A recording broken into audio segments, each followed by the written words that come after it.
আলামিন বলেন, হে নবী, অবশ্যই আসহাবে কাহাফ এটা একটি আশ্চর্যজনক ঘটনা, বিস্ময়কর ঘটনা। আপনাকে আমি শোনাচ্ছি, আপনি শুনুন। নাহনু নাকুসসু আলাইকা নাবাআহুম বিল হক। আল্লাহ রাব্বুল আলামিন বলেন, আপনি সেই সত্য সঠিক ঘটনা শুনুন, আপনাকে আমি শোনাচ্ছি।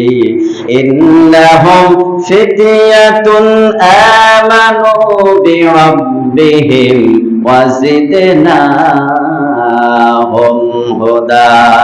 আল্লাহ রাব্বুল আলামিন বলেন, ইন্নাহুম ফিতয়াতুন, তারা ছিল কয়েকজন যুবক, আমানু বিরাব্বিহিম, তারা আমি আল্লাহ তাআলার উপর ঈমান এনেছে, আমি আল্লাহ তাআলাকে বিশ্বাস স্থাপন করেছে। ওয়াজিদনাহুম হুদা, আর আমি রব্বুল আলামিন তাদের ঈমানকে, তাদের বিশ্বাসকে আমি আরো বাড়িয়ে দিয়েছি। সুবহানাল্লাহ। সম্মানিত ভাইরা আমার, এই যুবকদের একটা অপরাধ ছিল যে তারা এমন একটা সমাজে, এমন একটা রাষ্ট্রে তারা ঈমান এনেছে যে রাষ্ট্রের মানুষগুলো ছিল গোমরাহ, পথভ্রষ্ট, যারা ছিল, যে রাষ্ট্রে ছিল শিরক কুফরের সয়লাব বয়ে গিয়েছিল, শিরক কুফর দিয়ে ভরপুর ছিল যে রাষ্ট্র, এই রাষ্ট্রে সবাই মুশরিক। আর তার মধ্যে তারা 7 জন যুবক, তারা এক আল্লাহর প্রতি ঈমান এনেছিল, বিশ্বাস স্থাপন করেছিল। এটাই তাদের অপরাধ ছিল, এটাই তাদের অপরাধ ছিল। আমার ভাইরা, আমার আপনার নবী মুহাম্মদুর রাসূলুল্লাহ সাল্লাল্লাহু আলাইহি ওয়াসাল্লাম পৃথিবীতে আসার আরো কয়েক শত বছর পূর্বের এই ঘটনা। রোমান সাম্রাজ্যের এক জালেম বাদশা ছিল, তার নাম ছিল তাকিয়ানুস। সে ছিল বড় অহংকারী, জালেম, মানুষের উপর জুলুম নির্যাতন করত। তার রাজত্বের ভিতরে, তার রাজ্যে সে শিরকের কাজ কাম তার জনগণের উপর বাধ্যতামূলক করে দিয়েছিল। মূর্তি পূজা, শিরক, এগুলো বাধ্যতামূলক করে দিয়েছিল। আমার ভাইরা, ওই সময়ে যদি কেউ ঈমান আনতো, আল্লাহ তাআলাকে বিশ্বাস করত, তাহলে তার জন্য কঠিন শাস্তির ব্যবস্থা তারা করেছিল। যুবকরা যদি ঈমান আনতো, তাদেরকে বোঝাতো, সময় দিত, তারপরেও যদি না বুঝতো, তাদেরকে হত্যা করে ফেলতো, তাদের গলাটা কেটে দিত। আর বৃদ্ধ, বয়োজ্যেষ্ঠ যারা আছে, তারা যদি ঈমান আনতো, তাদেরকে সাথে সাথে তাদের গলাগুলি কেটে ফেলে দিত। এমন জালেম ছিল এই শাসক তাকিয়ানুস। সম্মানিত ভাইরা আমার, তার রাষ্ট্রীয়ভাবে একটা দিন উদযাপন করা হতো, মেলা হতো, যেখানে সকল মানুষ তারা ওই মেলার ভিতরে, ওই উৎসবের ভিতরে অংশগ্রহণ করত। যুবক, বৃদ্ধ, শিশু, কিশোর, নারী, পুরুষ সবাই ওই মেলার মধ্যে অংশগ্রহণ করত। প্রিয় ভাইরা আমার, এমন মেলা চলতেছে, উৎসব চলতেছে, এর ভিতরে এক যুবক সেখান থেকে উঠে একটা গাছের ছায়ার নিচে বসলো। কিছুক্ষণ পরে আরেক যুবক, তারপরে একটু পরে আরেকটা যুবক, এইভাবে এক এক করে 7 জন যুবক সেখানে একটা গাছের নিচে যে বসলো, একটু দূরত্ব বজায় রেখে। কেউ কাউকে চেনে না, কারোর সাথে কারোর পরিচয়ও নাই, এবং সেখানে যে গাছের নিচে বসছে, কেউ কারোর সাথে কথা বলে না, চুপ করে বসে আছে। হঠাৎ করে যে ব্যক্তি, যে যুবক সবার আগে দিয়ে বসছে, সে বলে, ভাইরা, এখানে উৎসব চলতেছে, মেলা চলতেছে, আপনারা সেই মেলা না উপভোগ করে আপনারা এখানে এসে কেন বসলেন? সবাই বলে, তুমি তো আগে এসে বসেছো, কেন বসেছো, কি কারণটা বলো আমাদেরকে। তারা সবাই যখন তার কাছে কারণ জিজ্ঞাসা করলো, ওই প্রথম যুবক বলে, আমি এখানে এসে বসেছি তার একটাই কারণ, আমি স্পষ্ট দেখতে পাচ্ছি আমার জাতির লোকেরা, আমার কওমের লোকেরা, আমার জনপদের লোকেরা সবাই বিভ্রান্তর ভিতরে নিমজ্জিত আছে, তারা পথভ্রষ্টতার মধ্যে আছে। কারণ আমি দেখেছি আমার এই জনপদের লোকেরা, আমারই বাপদাদারা, এরা নিজেরাই মূর্তি বানিয়েছে, বিচেলি দিয়ে, বিভিন্ন মাটি দিয়ে তারা নিজেরাই মূর্তি বানিয়েছে। বানিয়ে এই মূর্তির সামনে নিজেরা বানিয়েছে, এই মূর্তির সামনে তারা মাথা নত করতেছে।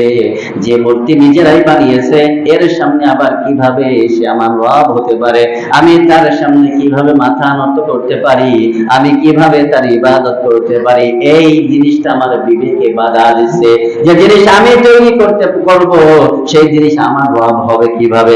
আমার রব তো তিনি, যিনি এই আসমান জমিনের রব, আমাকে সৃষ্টি করেছেন তিনি বলেন আমার রব। এই জন্য আমি এখানে এসে বসেছি। বাকি সবাই যুবক বলে, ও ভাই আপনি যে জন্য এখানে এসে বসেছেন আমরাও ঠিক সেই জন্য এখানে এসে বসেছি।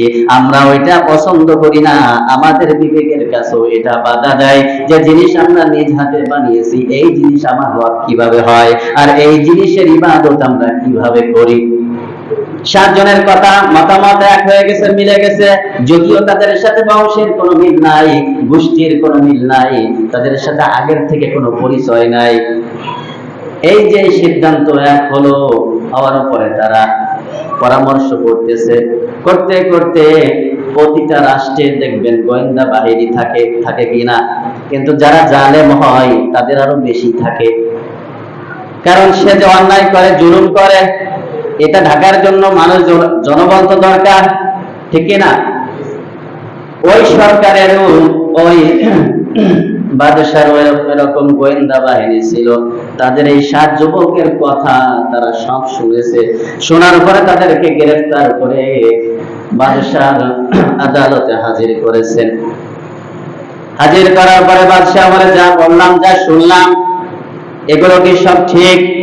তোমরা নাকি আমাদের দেবদেরকে বাদ দিয়ে, আমাদের রবদেরকে বাদ দিয়ে তোমরা নাকি নতুন কোন রবের ইবাদত করছো, নতুন কোন রবের ইবাদত করছো, এই কথাগুলি কি ঠিক? প্রিয় হাজিরিন, গোটা দেশের মানুষ, গোটা দেশ একদিকে, এই 7 যুবক একদিকে। বলেন তো এই সময়ে কালেমার দাওয়াত দেওয়া, কালেমার কথা বলা, ইমানের কথা বলা, এটা সহজ না কঠিন? গোটা দেশের মানুষ, গোটা দেশ একদিকে, তারা 7 জন একদিকে, বাদশার সামনে দাঁড়িয়ে সেখানে কি বলা, এটা সহজ না কঠিন?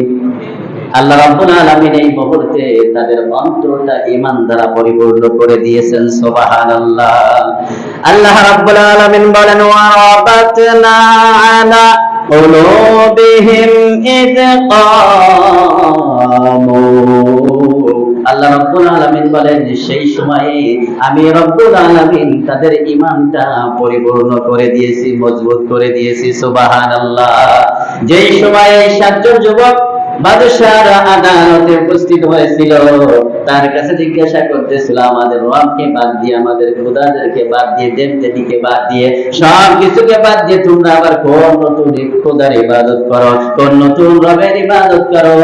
এই প্রশ্ন যখন করেছিল, আর তারা ওই 7 যুবক তারা সাথে সাথেই জবাব দিয়েছিল, রব্বুনা রব্বুস সামাওয়াতি ওয়াল আরদ। আমাদের রব তো তিনি, যিনি এই আসমান এবং জমিনের রব। আল্লাহু আকবার বলেন। আমাদের রব তিনি, যিনি আসমান এবং জমিনের রব, তিনি হলেন আমাদের রব। বলেন তো আমাদের রব কে? আমাদের রব কে? আল্লাহ। তিনি তারা বলেছিলেন, আমাদের রব তিনি, এই বিশাল আসমান, খুঁটি ছাড়া, কোন পিলার ছাড়া এই বিশাল আসমান যিনি দাঁড় করে রেখেছেন, এই বিস্তীর্ণ জমিন যিনি বানিয়েছেন, তিনি হলেন আমাদের রব। সুবহানাল্লাহ। এরপরে তারা বলেছিলেন, لن ندعو من دونه إلها لقد قلنا إذا شططا। ওই আল্লাহকে বাদ দিয়ে আমরা অন্য কোন মাবুদের ইবাদত করতে পারবো না, অন্য কোন মাবুদকে আমরা গ্রহণ করব না।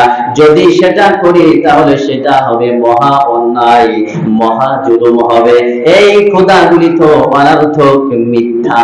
এই খোদাগুলি হলো অনর্থক, মিথ্যা, এরা কিছুই করতে পারে না। পারে নাকি? কালকে মোবাইলে দেখলাম বর্তমান খোদা, এই খোদাগুলির পিছন দিয়ে 4-5টা বাঁশ খাড়া করে দিয়ে দাঁড় করে রাখছে। এগুলো নাকি খোদা। খোদা না, এগুলো হলো হুদা, ঠিক কিনা? বেহুদা। সম্মানিত ভাইয়েরা আমার, ওই যুবক বলল, আমাদের রব আসমান জমিনের রব যিনি, তিনি তাকে ছাড়া অন্য কোনো মাবুদের ইবাদত আমরা করব না, ডাকবো না, উপাসনা করব না।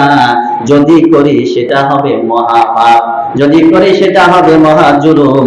আমার ভাইয়েরা, এই কথা বাদশা শোনার সাথে সাথে রেগে গরম। এত বড় সাহস কোথা থেকে পেলে? আমার রাজ্যে এত বড় কথা বলার সাহস কোথা থেকে আসলো?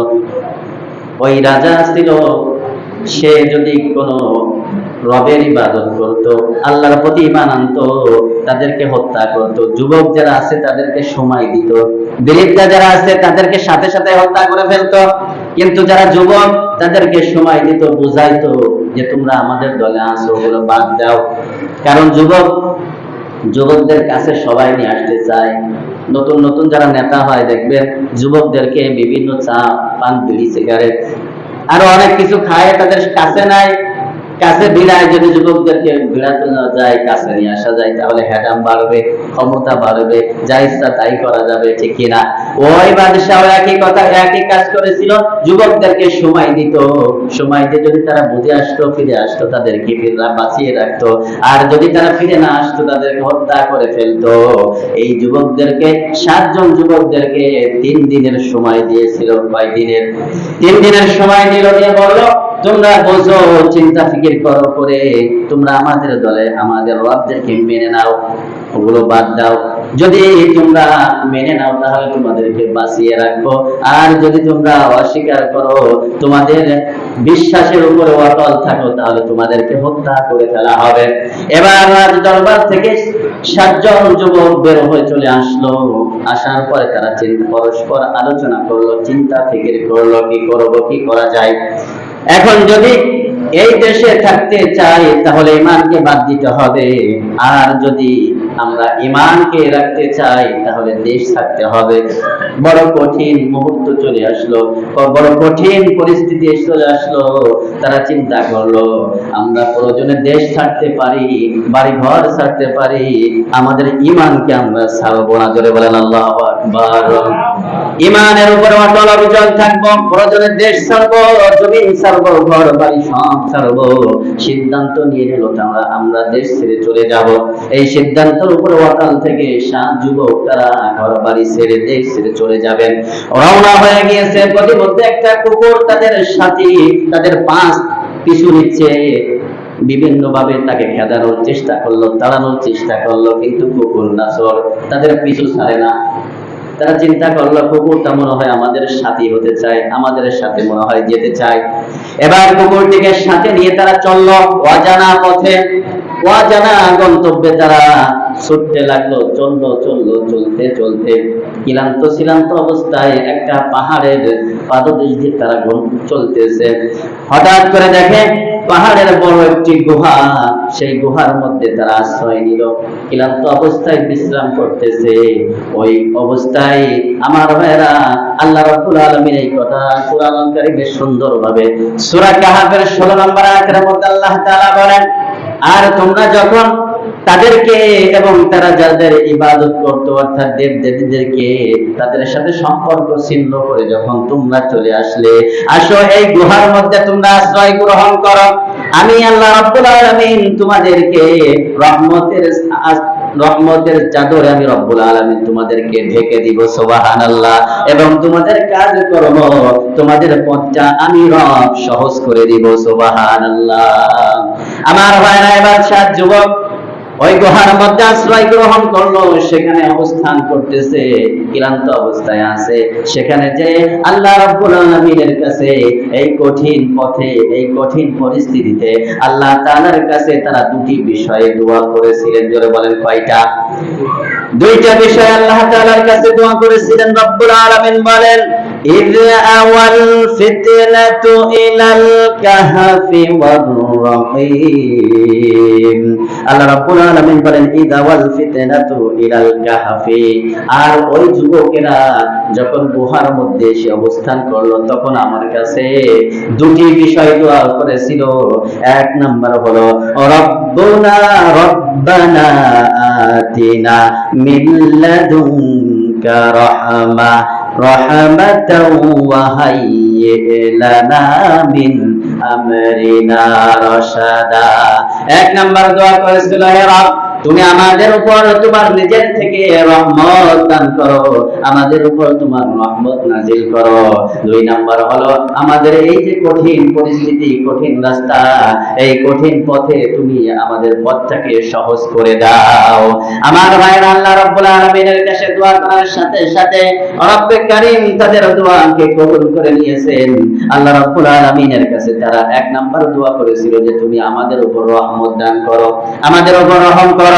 আল্লাহ রাব্বুল আলামিন বলেন আমি তাদেরকে রহমত দান করেছিলাম। ফাদরাবনা আলা আযানিহিম ফিল কাহফি সিনিনা আদাদা। আমি রাব্বুল আলামিন তাদেরকে গুহার মধ্যে কয়েক বছর ঘুমন্ত অবস্থায় রেখে দিলাম। সুবহানাল্লাহ।